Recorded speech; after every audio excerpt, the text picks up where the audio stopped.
Everyone buys safety with gold, he buys it with pain. A healer should save lives, but his gift is a leash. Refuse once and they punish him instantly. Break once and nobody cares, because he's replaceable. Wait till you see how he turns their victory prize into a rewind that flips the whole board. Kiaru is the kingdom's healing hero, dragged wherever soldiers bleed. The setting is a royal war machine that worships champions and discards helpers.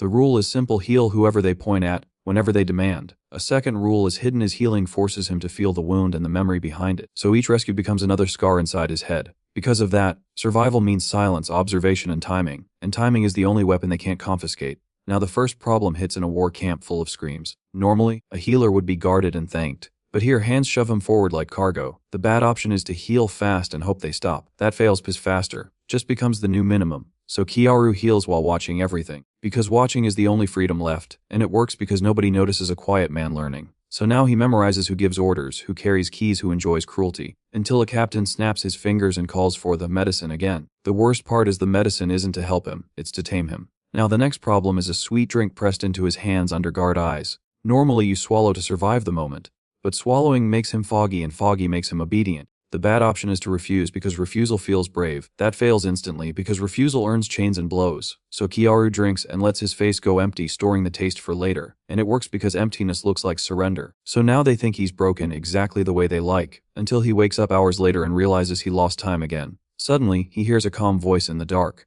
Normally that would be a hallucination from the drug, but the voice offers a gift, an eye that sees truth. The bad option is to ignore it and accept the fog. That fails because the fog will keep him owned forever. So Kiaru accepts the power, and the world's lies become visible. And it works because truth gives him a plan. So now he can predict the next dose and the next trap, until the camp shifts into celebration and the Oros arrive smiling. At first, it looks like victory is finally close. Normally, that means everyone relaxes and lowers their guard. But he does the opposite, because celebrations hide knives. And it works because he watches who drinks, who boasts, and who threatens. So now he spots the princess's allies before they speak, until the princess herself steps in calm and polished. The worst part is her kindness sounds like charity, not respect. Don't blink, her sweetness is a blade. Then it gets worse, she tightens the leash. Now the problem turns personal because she talks to him like he's a pet. Normally you nod and keep your head down, but that means you survive today and die inside tomorrow. The bad option is to plead for mercy because mercy sounds possible. That fails, because mercy here is a costume she wears for fun. So Kiaru answers softly, hides his eyes, and keeps listening. And it works because she wants a quiet toy, not a loud one. So now she stops paying attention to his thoughts, until she orders him dragged back to the front line like a bag of tools. Suddenly, the next problem is the battlefield itself, loud and filthy. Normally, this is where heroes shine and healers support. But here, this is where Kiaru gets used until he collapses. The bad option is to stand still and obey every shout. That fails because the shouts never end. So Kiaru moves with purpose, healing only what keeps people fighting. And it works because commanders only care about bodies staying upright. So now he buys seconds of breath between screams, until a wounded soldier grabs him and drags him into blood. The worst part is the soldier begs, and Kiaru feels the terror like it's his. Now the problem becomes the curse of his own power. Normally healing is relief, but for him healing is pain plus memories stacked in his ribs. The bad option is to shut down emotionally, because numbness sounds protective. That fails because numbness makes him slow and slowness gets him hit. So he forces focus, turning the agony into information. And it works because pain shows him the map of the body. So now he starts noticing something terrifying: healing can copy what it touches. Until the war reaches the Demon Lord's stronghold, and the air turns heavy. Don't blink, this is where the Varos reveal their real faces. Now the problem is simple and impossible: the Demon Lord can erase them all. Normally a healer would hide behind shields, but hiding fails because the Demon Lord's power breaks shields like paper. The bad option is to run because running is natural. That fails because there's nowhere to run in a siege. So Kiaru stays just behind the champions, healing at the exact seconds they would drop. And it works because timing turns weakness into endurance. So now the heroes keep swinging, and the Demon Lord keeps losing ground, until Kiaru sees it, a treasure pulsing near the throne. Suddenly, the next problem is greed, not war. Normally you grab the prize the moment it appears, but grabbing it openly fails because everyone will notice the healer reaching first. So Kiaru waits, watches the strongest hero lunge, and tracks the rhythm of the fight. And it works because the fight is a distraction no one questions. So now he knows the exact instant the Demon Lord will fall, until the Demon Lord collapses, and the camp roars with victory. The worst part is victory is when they tighten chains again. At first, it looks like victory ends the nightmare. Normally that means the healer finally breathes, but he does not celebrate, he hunts the stone. And it works because nobody watches him during speeches, so now his fingers reach the Philosopher's Stone, until a soft hand clamps his wrist and stops him. The worst part is the grip belongs to Princess Flare. Don't blink, her smile promises punishment.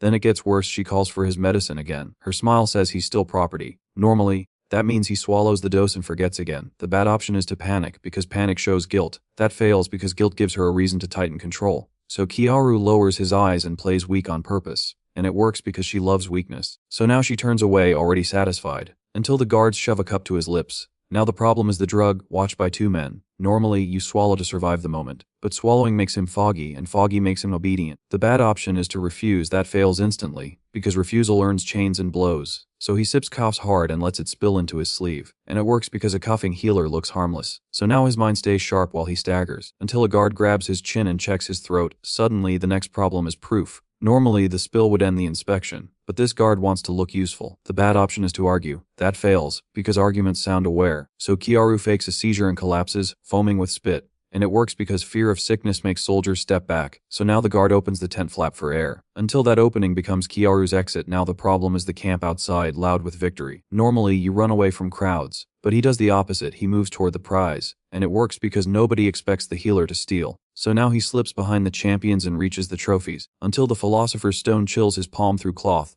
The worst part is the prize is smaller than the pain it caused.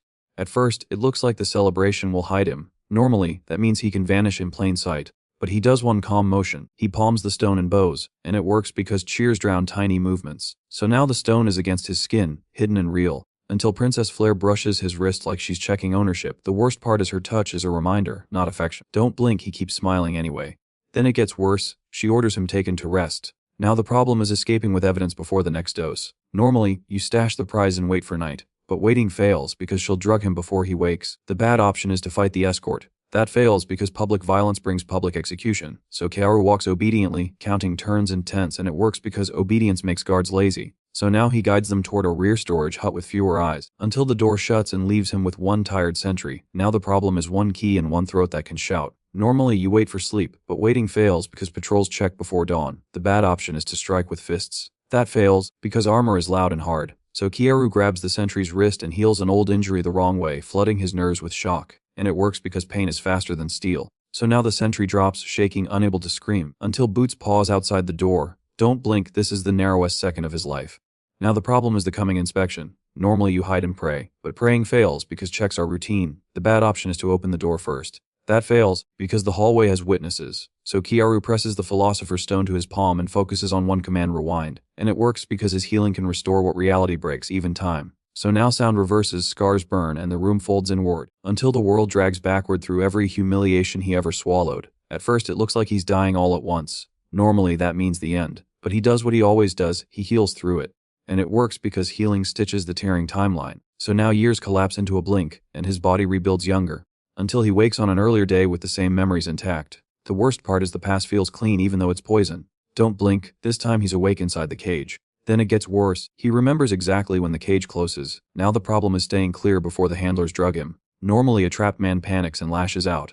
But that fails because early violence gets him killed. So Kiaru plays obedient and heals his own organs at night. And it works because poison can't bind a body that keeps rewriting itself. So now the doses dull him less and less, until the handlers increase the amount, suddenly testing his limits. Now the problem becomes attention. Normally attention is good for heroes, but for him attention is a spotlight on a trap. The bad option is to act fearless. That fails because fearless looks unnatural on a broken healer. So he acts humble, heals quietly, and steals tiny fragments: stamina, balance, grip. And it works because every helpful heal copies a sliver of strength. So now his hands stop trembling when he's ordered around, until he realizes the target is not the war, it's the princess. Suddenly the rules change from surviving to erasing a threat. Normally he would wait for the demon lord again, but now he wants Flare gone before she can ruin him. So he studies her schedule, her escorts, her blind spots, and it works because he remembers everything she thinks he forgot. So now he chooses the cleanest entry, a trusted commander's face, until he heals his features into Leonard's shape and walks the corridor unchallenged. Now the problem is words, not guards. Normally, a disguise fails when someone asks a personal detail. The bad option is to talk too much. That fails because extra words reveal cracks. So Kiaru keeps answers short and steady and reaches her door, and it works because authority sounds simple. So now he steps into her room, alone with her at last, until Flare tilts her head and asks a question only Leonard should know. Flare tilts her head and waits for the answer. Normally this is where a disguise collapses. The bad option is to guess, because guessing invites death. That fails because royalty punishes uncertainty. So Kiaru answers with the calm tone she expects from Leonard. And it works because confidence is a costume people believe. So now she lets him step closer, one breath too long, until she raises a hand to cast, smiling. Now the problem is magic at arm's length. Normally she paralyzes people and calls it discipline. The bad option is to let her finish the spell. That fails instantly because one spell ends everything. So Kiaru closes the door softly, disables the call bell and grabs her wrist. And it works because control starts with silence. So now he ills, the casting muscles the wrong way, locking her fingers in pain, until her mouth opens to scream anyway. The worst part is she still thinks she's untouchable. Now the problem is time before anyone hears a sound. Normally you'd threaten and explain.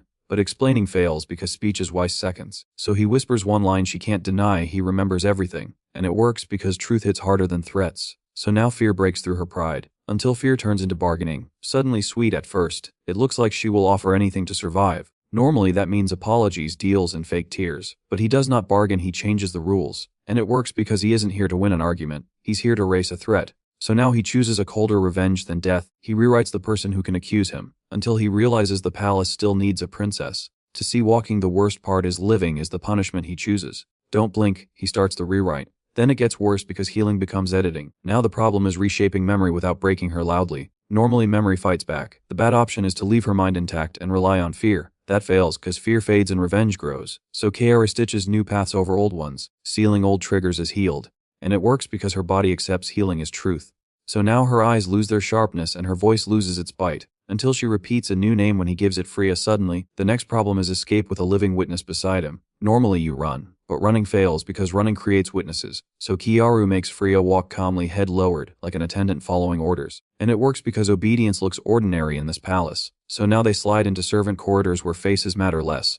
Until the real Leonard turns the corner, returning early. Don't blink, this is the mirror walking toward him. Now the problem is two identical commanders in one hall. Normally that means instant exposure. The bad option is to talk it out. That fails, cause guards will grab both and ask later. So Kiaru strikes first, drops Leonard with a fast nerve hit, and keeps him alive. And it works because a living scapegoat tells a cleaner story than a corpse. So now he plants the simplest scene. Leonard looks guilty and Freya looks like a victim. Normally framing needs papers, seals, and perfect timing. The bad option is to overdo details, because details create contradictions. That fails because contradictions invite real investigators. So Kiara keeps it brutal and simple. Leonard's signet, a torn sleeve, and the drug scent on his collar. And it works because guards prefer the easiest explanation. So now the blame sticks fast, even before questions start, until a patrol rounds the corner and demands to see the commander immediately. At first, it looks like they can slip away before anyone checks. Normally that means take the nearest exit and vanish. But he does the opposite. He leaves signs that pull the search away from the gates. And it works because people chase the loudest story first. So now the palace hunts Leonard, not the healer. Until the gatehouse begins checking lines, suddenly tightening control. The worst part is the palace loves public punishment. Don't blink, Kiara turns calm into camouflage. Then it gets worse because Freya's face could still spark recognition. Now the problem is the final barrier, bored soldiers with sharp eyes. Normally you need papers, seals, and an escort. The bad option is to force your way out. That fails, because force triggers alarms and arrows. So Kiaru blends into a supply line, leaving at dusk, moving with carts. And it works because guards check cargo, not faces. So now they pass the first barrier with a lazy wave, until one guard hesitates at Freya's face shape. Suddenly the next problem is recognition. Normally you run when someone hesitates, but running fails, because running becomes proof. The bad option is to threaten him. That fails because threatened men shout. So Kiaru offers a quick heal for the guard's aching knee, gentle and efficient, and it works because gratitude replaces suspicion in one breath. So now the guard smiles, steps aside, and waves them through, until a shout rises behind them. Leonard has been found in a mess. Now the endgame payoff lands. The princess who owned him is gone, replaced by Freya walking at his side. Normally, that would feel like the end. But for Kiaru it's the first move. So he steps beyond the walls with a stolen future and enemies who don't know what changed. And if you were in his place, would you choose mercy or revenge? Comment your answer. And if you want the next arc, like and subscribe. At first it looks like freedom at last. Normally that means you breathe and stop looking back. But he does not stop scanning corners. And it works because hunters follow the careless. So now every road is a test of patience, until a new rumor reaches them: the kingdom is gathering heroes again. The worst part is those heroes will eventually cross his path. Don't blink because the next arc gets crazier. Then it gets worse, because someone out there recognizes his healing style. That's only chapter 1 out of Tenwa. But that wasn't the worst part. A hunted healer slips into a lawless city with one ally. If the wrong eyes recognize them, they die instantly. He has one plan: steal a fighter without starting a war. Wait till you see how he turns a burning house into a cage. Kiarga is the man walking first, controlled. Lanarita is the city that smiles with knives. The rule is simple: public violence brings public executions. The second rule is Warsi. Every bystander can be a paid witness. So he moves like a shadow and speaks like a customer. The cost of a mistake is not just his life, it's Freya's life and every innocent nearby too. They enter at dawn with traders and carts. Normally, you'd head to the nearest inn and rest. But inns are nets because names get asked. so Kiarga buys street food and listens from the edge, and it works because gossip loves free bread. So now he learns which streets are watched. Until a patrol turns the corner and scans faces, Freya stiffens when armored boots pass close. Normally you'd lower your gaze and look harmless, but that fails because fear looks guilty here. So Kiarga looks bored like he belongs, and it works because bored men don't run. So now the patrol walks past without stopping. Until one guard squints at Freya's hair, Kiarga shifts one step blocking the angle. Normally, you'd drag Freya away fast, but that draws attention, because bodies bump and heads turn. So he slows down and turns into a cloth stall. So now they reappear looking like shoppers. Until a vendor shouts, "Auction today." At first it sounds like background noise and cheap entertainment. Normally, you ignore it and keep moving. But Freya's face tightens because she knows what auctions mean. So Kiarga follows the sound at a distance, and it works because distance lets him count guards. So now he sees a fence platform near a stone warehouse. Until the crowd swells and traps them in motion, coins flash, laughter rises, and cruelty gets called business. Normally, someone decent would speak up and stop it. But speaking up fails because armed men want an excuse. So Kiarga stays quiet and studies exits, rooftops, and hands. And it works because calm eyes spot hidden blades. So now he notices archers tucked behind wagons, until the seller drags out the prize. A wolf-eared demi-human girl is shoved onto the stage. Bruises mark her arms and chains bite her wrists. Normally, a captive would lower her head to survive. But she lifts her chin and glares back suddenly. So the crowd laughs because defiance is entertainment. And the seller promises obedience with a grin. Until the girl spits at him, fearless at first. It looks like a simple auction. Normally that means you can just walk away, but he does the unthinkable and bids anyway, and it works because gold is louder than swords. So now the chain is in his hand, until a patrol notices the transfer. The worst part is the crowd cheers the cruelty. Don't blink, someone starts following them. Then it gets worse, steel flashes in the alley. Freya whispers that they should free her, instantly. Normally, you'd rush the stage and cut the chain. But that fails, because guards would cut down civilians first. So Kiarga chooses the ugly method, he bids higher. And it works because greed beats morality in Narratormanhwa. So now the seller's smile widens. Until another buyer raises the price, Kiarga doesn't blink. He doubles the offer. Normally that would trigger suspicion about his motive. But suspicion fails when money talks louder. So the seller declares the deal and hands over the chain. And it works because the law here protects gold. So now Kiarga holds the chain, not the girl. Until guards close in to escort them away, the demi-human jerks back and snaps like a trapped wolf. Normally you'd tighten the chain and drag her, but that fails because pain makes her fight harder. So Kiarga loosens the grip just enough to breathe, and it works because freedom is leverage. So now she follows a step, testing him. Until she lunges trying to bite his hand, Kiarga twists his wrist and avoids the bite cleanly. Normally you'd slap her and assert control, but that fails because it proves you're the same as her captors. So he says one line cold and steady, "I'm not your owner," and it works because she hears no lie in it. So now she freezes for a heartbeat, until she growls, "Then why buy me?" Kiarga answers with truth, not comfort. Normally you'd promise safety and kindness, but promises fail because Narratormanhwa taught her to hate words, so he offers a deal, revenge for cooperation. And it works because revenge is something she understands. So now she stares, weighing the trade, until she asks what he wants in return. He says he wants a partner who won't break under pressure. So he offers purpose, not comfort. And it works because purpose doesn't pretend, until she hears Freya's voice and flinches. Freya steps closer and keeps her hands visible. Normally, someone kind would rush to hug the victim, but that fails because touch can feel like a cage. So Freya speaks softly and gives space, and it works because respect is rare here. So now the girl exhales, but her eyes stay wary, until footsteps pace behind them again. They cut through alleys to shake the tail. Normally you'd run and create distance, but running fails because runners get chased. So Kiarga walks normal speed and changes directions often, and it works because tails get impatient. So now the follower shows themselves at a corner, until steel clicks behind them. At first it looks like the tail gave up. Normally, that means you're safe for a minute. But he does a slow turn into a tight dead end, and it works because hunters step into traps, so now he can see their intent. Until a knight blocks the only exit. The worst part is her badge screams authority. Don't blink, her blade is already moving. Then it gets worse, she demands the girl behind him. A knight steps in like a wall, cape heavy, gaze colder than stone. Normally, you'd play innocent and deny everything, but denial fails against a hunter who already decided. So Kiarga shifts his stance and moves Freya behind him, and it works because he prepares before the strike. So now the knight's blade is the only thing shining. She says, "Hand her over," and her blade slides free. Then, the blade whistles, and the alley shrinks around them suddenly. Normally, you'd meet steel with steel and gamble strength, but strength fails here because the knight is faster.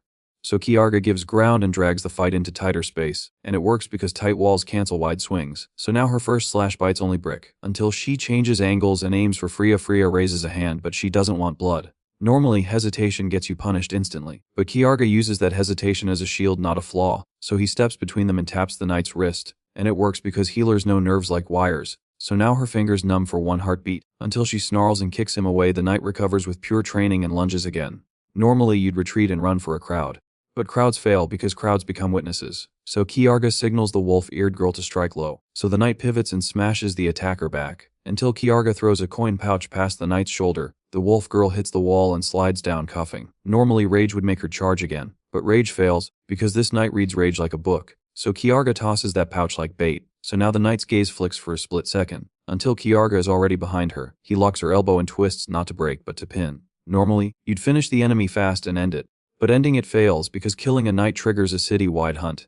So he forces her to the ground and binds her with rope. So now the hunter becomes the captive, until footsteps and voices surge toward the alley. At first, it looks like they should drag her and run.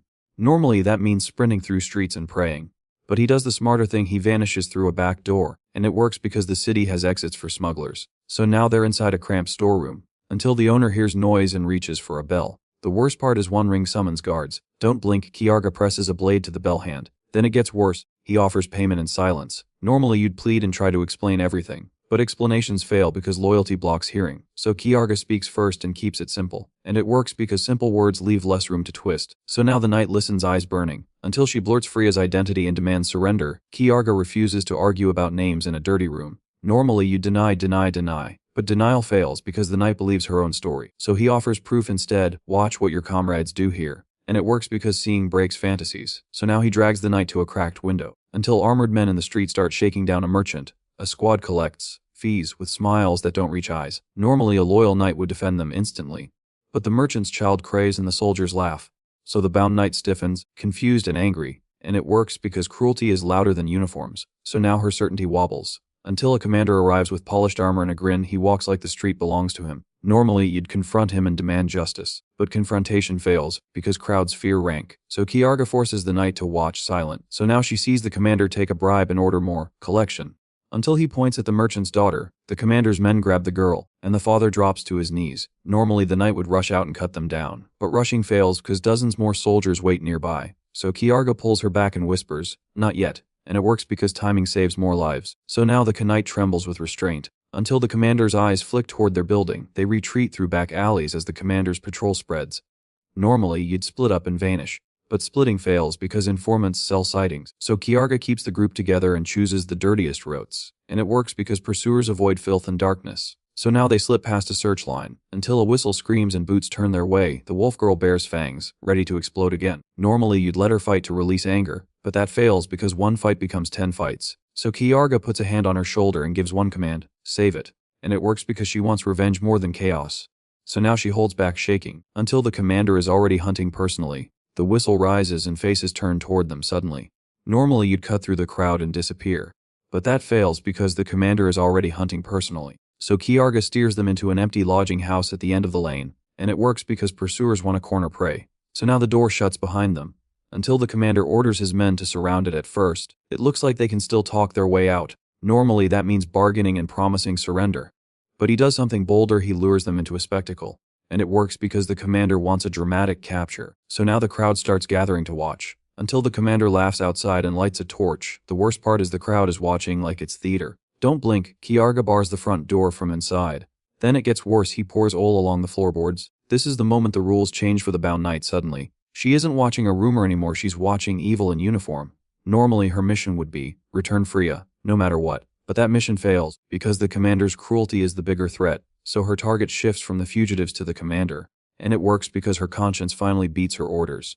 So now she nods once, choosing to fight beside them, until the commander laughs outside and lights a torch, before the flames climb. Quick question, would you trust a knight who just switched sides? Comment your answer, and if you want more recaps like this, like and subscribe. The torch hits the oil, and fire races across the entry suddenly. Normally you'd smash a window and jump out, but jumping fails because archers wait for silhouettes. So Kiarga forces them deeper toward the back rooms. And it works because enemies guard obvious exits. So now they crawl through smoke low and fast, until the commander's voice comes closer. Counting rooms, Kiarga points to a back storage door and forces it open. Normally that room would be a dead end, but dead ends fail only when you didn't choose them. So he pulls everyone inside and blocks it with a fallen shelf. And it works because the commander will rush him blind. So now the heat presses from every wall. The ceiling cracks above them. Then, smoke presses like hands on their throats, instantly. Normally, you'd freeze and pray for air, but prayer fails because fire doesn't negotiate. So Kiarga points low and forces slow breathing. And it works because calm keeps lungs working. So now Freya steadies her magic without wasting it, until the shelf door starts shaking from kicks. The commander's men slam the wood again and again.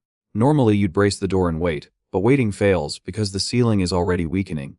So Kiarga does the opposite and opens it himself, and it works because surprise flips pressure. So now the first soldier stumbles into the room, blinded by smoke, until Setsuna hits him like a storm, until two more push him behind him. The commander doesn't rush in yet, he orders someone else to do it. Normally, that means he's cautious, but caution fails when ego gets insulted. So Kiarga taunts him with silence and makes his men fall faster, and it works because commanders hate losing control. So now the commander steps closer, voice louder, until he sends a hostage into the corridor again. A terrified civilian is shoved forward, trembling. Normally heroes drop weapons and beg, but begging fails because this man feeds on mercy. So Kiarga drags the civilian back into safety first, and it works because removing the hostage removes the leash. So now the commander's trick dies in his hands, until he switches tactics and orders the whole house burned down. At first, it looks like the fire will swallow everyone. Normally, that means you smash a window and jump, but he does something smarter. He uses the fire as a wall, and it works because walls can trap enemies too. So now Kiarga pours the last oil into a tight circle, until the commander steps over it, chasing his wind. The worst part is he thinks flames only hurt victims. Don't blink. Freya flicks wind and the ring ignites. Then it gets worse. The dead end becomes a cage. The ring of fire rises around the commander's boots, sudden and bright. Normally, a man would retreat and regroup, but retreat fails because Kuriha blocks the doorway behind him. So he lunges at her, desperate to break out, and it works for a second, because desperation is unpredictable. So now sparks fly as steel meets steel, until Setsuna slams a fallen beam into the gap, sealing it. Now the commander is trapped between fire, blade, and smoke. Normally he would order his men to rush in anyway, but rushing fails because no one wants to die for his pride. So his soldiers hesitate at the flame line, and it works because fear finally points at him. So now the commander realizes he's alone, until he tries to break past Kuriha with brute force. Kuriha ends the struggle with one clean strike, not fancy, just final. Normally she would arrest and drag him to court, but court fails in a city like this. So she cuts him down before he can scream again, and it works because decision kills hesitation. So now the commander's reign ends in ashen silence, until the building groans and starts collapsing. Kiarga doesn't celebrate, he counts seconds. Normally you'd check wounds and talk about what happened, but talking fails because fire is still moving. So he forces everyone through a back hatch he prepared earlier, and it works because he planned before the flames. So now they spill into an alley, coughing and alive, until whistles and boots flood toward the smoke. At first, it looks like guards will catch him in minutes. Normally that means hiding and blending in, but he does something bolder. He turns the crowd into cover, and it works because crowds argue louder than they watch. So now Freya smears soot on her face, and Setsuna pulls a hood up, until someone recognizes Kuriha's disciplined stance. So now they slip through a market lane while merchants shout prices. At first, it looks like the patrol will spot them. Normally, that means you run, but he does the dumb-looking thing and freezes, and it works because movement draws eyes. So now the patrol keeps walking, until a merchant's finger starts to rise. The worst part is one shout becomes 10. Don't blink. Kiarga forces Kuriha to limp. Then it gets worse. Another patrol turns the corner, until a patrol pushes into the same lane from the other side. So now the danger slides past them one breath at a time, until the wolf girl whispers, "Am I free?" Kiarga answers without softness, because softness can lie. Normally, someone would promise forever and safety, but forever fails in a kingdom that hunts you. So he says, "You're free if you choose us." And it works because choice is the opposite of chains. So now Setsuna nods once, teeth clenched, steady, until she asks who they fight next. Kuriha finally speaks, voice rough with shame and resolve. Normally she would return to her order and report, but reporting fails because her own leaders will bury her. So she asks to stay and swing her sword for the right reason. And it works because she has seen the truth with her own eyes. So now Kiarga gains a blade that can cut armies, until Freya warns that the kingdom will notice this fire. At first, it looks like they won and bought time. Normally, that means you sleep and recover, but he does the opposite. He moves before sunrise. And it works because the first hunters arrive at dawn. So now they pack fast and leave Lanarita's edge roads, until a messenger bird lands on a broken signpost. The bird carries a royal seal, heavy and bright. Normally that means simple orders and routine patrols, but routine fails when the crown is afraid. So Kiarga reads one line and his eyes harden, and it works because he understands threats like tools. So now Freya turns pale as the message names the healer directly, until the note adds a second line, colder than the first. It says villages will burn until he surrenders alive, and it says the hunt is only beginning. But that wasn't the worst part. Everyone begs the kingdom for mercy. He brings a receipt for every crime. A healer walks into a town square where fear is sold like bread. The scaffold is dressed like a festival. The soldiers smile like actors. The villagers stand packed together like livestock. If he strikes too soon, he gets exposed instantly. If he waits too long, the soldiers turn this crowd into a graveyard. Wait till you see how he turns their public execution into a trap for the executioners, and how that blood trail leads him straight to the demon lord he swears he already faced. Kiaruga keeps his hood low and his face calm. In this place, calm is a disguise. The setting is the Jiril Kingdom's justice, staged in daylight for maximum terror. The rule is simple: if you resist in public, they punish you in public. The second rule is worse witnesses can be bought, and victims can be blamed. The cost is brutal. Every second he hesitates, innocent lives get spent, and every loud victory paints a target on his back. So he stands at the edge of the crowd and watches hands, not speeches. The first problem appears fast. The executioners parade prisoners forward, and the captain talks about sin, with a grin. Normally, you keep your head down and pray it ends quickly. But that fails, because the show is designed to escalate until someone breaks. So Kyoruga looks past the captain and counts the hidden pieces. And it works because a trap always needs support. So now he notices extra soldiers spaced like a net, until a herald raises a scroll and the crowd goes silent. The second problem hits. The soldiers don't just want the prisoners dead, they want the villagers afraid enough to obey forever. Normally, people would shout and beg for mercy. But that fails because mercy is not on the menu today. So Kyoruga shifts his stance, placing himself where he can reach the platform in 3 steps, and it works because distance is the difference between rescue and regret. So now he can move without pushing civilians. Until a random guard taps a post with a hidden signal. Don't blink, bows lift from rooftops where no archers should be. The aim is not the criminals, the aim is the crowd. Normally, you run the moment you see bows rise, but that fails because a stampede is what they want. So Kyoruga moves forward instead like a man with permission, and it works because confidence splits crowds faster than fear. So now he's close enough to strike the source, not the symptoms. Until the captain gives the smallest nod. Suddenly, the first volley threatens children near the front. Normally, the guard line would protect them, but that fails because the guard line is the shooter's shield. So Kyoruga attacks the captain's side like lightning, breaking the rhythm of command. And it works because leaders are the spine of cruelty. So now the captain stumbles and the script tears. Until the soldiers shout that the healer is the criminal, the third problem appears. The kingdom flips the story instantly. Normally, people trust uniforms and doubt strangers. But that fails, because everyone just saw the bows aimed at villagers. So the crowd hesitates, unsure what to believe, and it works for the executioners because confusion buys time. So now soldiers push civilians backward and point spears at the front row, until a faint shimmer forms around the platform. The worst part is the shimmer isn't just light, it's a magical barrier. It locks the space and squeezes the air. Normally, that means the attacker's strength gets drained until he can't stand. That is exactly what they planned. So Kyoruga feels his muscles grow heavy, like chains on his bones, and it works for them because they prepared this field in advance. So now every second costs him power. Until the princess behind him steps forward without fear. She doesn't speak first. She acts. Normally, magic user would panic when a barrier turns on. But that fails because panic feeds the trap. So she presses her hand to the barrier and pushes her power the opposite way. And it works because the same door can swing both directions. So now the drain reverses, and the executioners begin to weaken instead, until their faces change from smug to terrified. Normally, you would try to arrest them and prove the truth. But that fails, because this kingdom doesn't allow trials that hurt nobles. So Kyoruga cuts through the ring of guards with ruthless precision.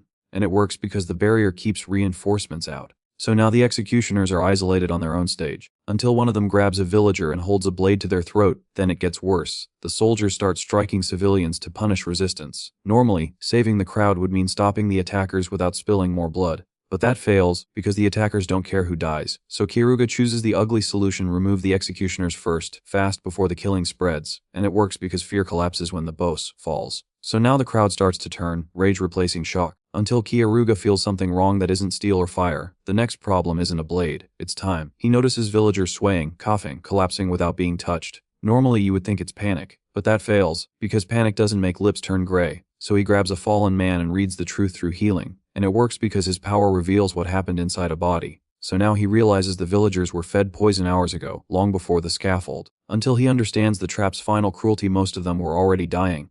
The poison truth hits like a punch. Normally, you would think you can still save the crowd if you win the fight. But that fails, because the fight was never the main weapon. So Kyoruga drops to his knees beside the fallen bodies and heals with brutal focus.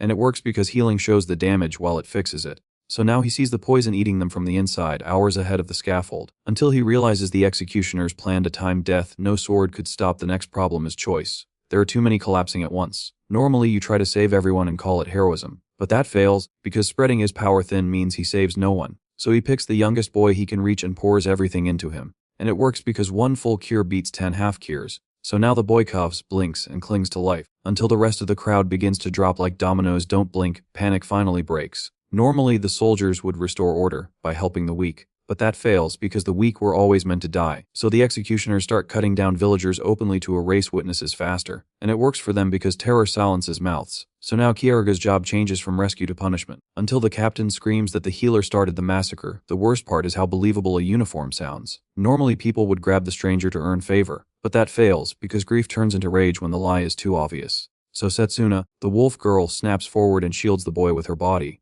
And it works because predators don't negotiate with cowards. So now the front line of villagers sees who is protecting them. Until a soldier swings at the boy anyway, then it gets worse. Kieruga is forced to show exactly what kind of man he is. Normally, you would disarm and spare enemies to look righteous. But that fails, because sparing them lets them kill more civilians. So he cuts the executioners down with cold efficiency, one after another, on their own stage. And it works because fear collapses when the untouchables start falling. So now soldiers begin stepping back instead of forward. Until the executioners trigger the barrier again in pure desperation. Don't blink, the barrier flares, trying to drain him a second time. Normally that would mean he slows, gets pinned, and dies under numbers. But that fails because Freya pushes her magic harder and flips the drain into a surge. So the executioners stagger as their strength leaks away. And it works because their trap is now draining them in public. So now the crowd can see the Oli justice is just a dirty tool. Until Freya makes the most dangerous decision possible, she steps into full view and drops the disguise of being a nobody. Normally, hiding is how you survive the kingdom. But that fails because hiding lets the kingdom write the story. So she raises her voice and claims the authority the crowd recognizes, speaking like the first princess. And it works because the crowd has been trained to listen to royalty. So now she points at the executioners and exposes the corruption behind the spectacle. Until the villagers, already poisoned and grieving, snap into fury, the next problem becomes uncontrolled revenge. Normally, you would stop a mob before it becomes a second crime. But that fails because the executioners built this anger themselves, and it's finally pointing the right way. So Kieruga lets the crowd surge, not to enjoy it, but to end the killers without wasting more time. And it works because numbers beat armor when fear is gone. So now villagers swarm the remaining executioners and tear them down, until the last soldier tries to flee with proof of who ordered this. Don't blink, Kieruga intercepts him, not with a speech but with a question and a threat. Normally the soldier would spit and die loyal. But that fails, because people break when they realize their bosses won't save them. So the soldier blurts out that this was arranged by higher hands in the capital, and it works because terror loosens tongues. So now Kieruga understands the target isn't one town, it's the kingdom's chain of command. Until he realizes something even worse, the future he remembers is starting to slip. At first, it looks like victory. Normally that means you breathe and stop looking back. But he doesn't breathe, he listens. Because victory is loud and loud draws hunters, so now he moves the survivors away from the square before soldiers regroup. Until the boy he saved grabs his sleeve and calls him a hero. The worst part is the word arrow still feels like poison. Normally, you would accept the thanks and soften. But that fails because softness gets you caught. So Kieruga gives the boy one instruction: stay quiet, stay moving, trust no uniform. And it works because survival advice lasts longer than comfort. So now the group slips out with the crowd's chaos as cover, until wanted whispers begin forming before ink even dries. Then it gets worse. Freya's power starts cracking her own magic staves from the inside. Normally, you would buy another staff and keep going. But that fails because her power keeps growing and weak tools will keep breaking at the worst moment. So Kieruga sets a new rule for their journey: they need divine grade weapons. And it works because planning turns panic into a path. So now they aim for Branica, the city where humans and other races pretend to live in harmony. Until the gates reveal the real danger: a bounty board packed with fresh names and fresh prices. Normally, you would turn around the moment you see money on your head. But that fails, because every road is watched now. So Kieruga walks in anyway, calm and ordinary. And it works because fear looks guilty, but calm looks invisible. So now they blend into the streets, searching for supplies and information about a demon lord he once faced, until a warm restaurant door opens, and a quiet woman inside lifts her gaze like she has been waiting for him. The restaurant feels safe for half a second. Warm light. People pretending the world is normal. Normally, that means you lower your shoulders, but that fails because hunters love places where guards relax. So Kieruga counts exits before he counts chairs, and it works because escape is a habit, not a plan. So now he sees the woman in the corner, calm posture, sharp eyes, silence that scares loud men, until her gaze locks on him and doesn't blink. The first problem is recognition. He remembers her from another life, but details are wrong. Normally that would mean he's mistaken. But that fails because his instincts don't lie this hard, so he tests her with a title, Demon Lord. And it works because real power reacts even when it's hiding. So now the room laughs, but her eyes narrow. Until he notices her hair is black, not silver. Don't blink, his mind recalculates. Normally, meeting the Demon Lord means meeting the final boss. But that fails because this is her before the crown. So the goal changes instantly. He doesn't need to defeat her, he needs to secure her future. And it works because moving fate is stronger than chasing it. So now he keeps his voice calm and his hands still. Until the door slams and armored boots flood the room. Then it gets worse. Bounty hunters walk in like they own the place. Normally you deny knowing the target and let them pass. But that fails, because their eyes are already on the woman. So Kyoruga stays seated, waiting for the first greedy mistake. So now the leader points and names a price, until a hidden shooter outside fires without warning. Don't blink, the arrow hits the woman, and her body locks up instantly. Normally an arrow means lethal damage, but that fails here because the poison is meant to paralyze. So the hunters rush in, sure the job is done, and it works for them because poison is cheap courage. So now the whole restaurant freezes, until Freya releases her power in public. The worst part is public magic makes you memorable. Normally you hold back to stay hidden, but that fails because hidden means helpless. So Freya throws a pressure wave that slams attackers into tables and walls, and it works because force creates space. So now Setsuna darts low, dropping the fastest men first, until more hunters block the exits from the street. At first, it looks like they're trapped. Normally, that means you fight your way out and leave bodies behind,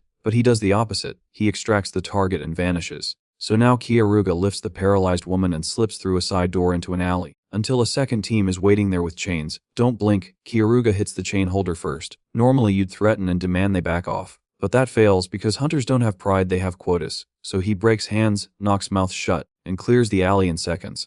And it works because removing options ends fights fast. So now they reach a hidden corner with the woman's breath turning shallow, until the poison starts freezing her lungs. The next problem is time pressure. Normally, you hide first and treat later, but that fails because paralysis becomes suffocation. So Kyoruga heals immediately, forcing the poison out through reversal, and it works because his power rewrites damage. So now her fingers twitch, her eyes focus, and she pulls in air like she's waking from drowning, until she stares at him with suspicion. The worst part is trust is rarer than medicine. Normally you soothe her with kindness, but that fails because kindness sounds like bait when you've been hunted for years. So Kyoruga tells the dangerous truth: he met her in a future that hasn't happened yet. So now she laughs once, sharp and disbelieving, until he proves it with one precise detail about her path. Then it gets worse, she realizes he isn't guessing. She gives her name, Eve Reese. Normally that name would be safe in a mixed city, but that fails because her people are being erased on orders from the current demon lord. So she admits the bounty exists because someone powerful wants her gone. So now Kyoruga sees the bigger game: protect Eve and you create a future rival to the current demon lord, until he makes his offer with teeth. Normally a hero would promise peace, but that fails because peace is a lie here. So he offers a deal: stay with his group, grow stronger, survive long enough to claim the throne she's meant to take. And it works because desperation respects structure. So now Eve agrees to travel with them, even while doubting his story, until the city answers with consequences. Don't blink, word of the restaurant fight spreads. Normally you pay a fine and move on, but that fails because hunters will keep coming. So Kyoruga turns cleanup into an upgrade. He replaces Freya's broken staff and reinforces it so it won't shatter again. So now they are armed, fed and moving, until Kyoruga sees royal colors entering Branica like a blade sliding from a sheath. Suddenly the threat becomes unavoidable. Norn's forces march into the city, and Blade walks with them, smiling like pain is a hobby. Normally, you'd run the moment you spot a royal column, but that fails because running confirms guilt and closes exits. So Kyoruga turns cold and starts planning first strikes, not escapes, and it works because wars are decided before swords swing. So now the question is lethal: does he hide Eve and lose initiative, or hit the royals first and risk turning Branica into a battlefield? If you were in his place, would you protect Eve openly, or use her as bait to wipe out the royal squad? Comment your answer. And if you want the next arc, like and subscribe, because once those royals step deeper into this city, every secret becomes a bounty. Then it gets worse. Someone in that army recognizes Freya's face, until the first royal order is shouted across Branica. But that wasn't the worst part.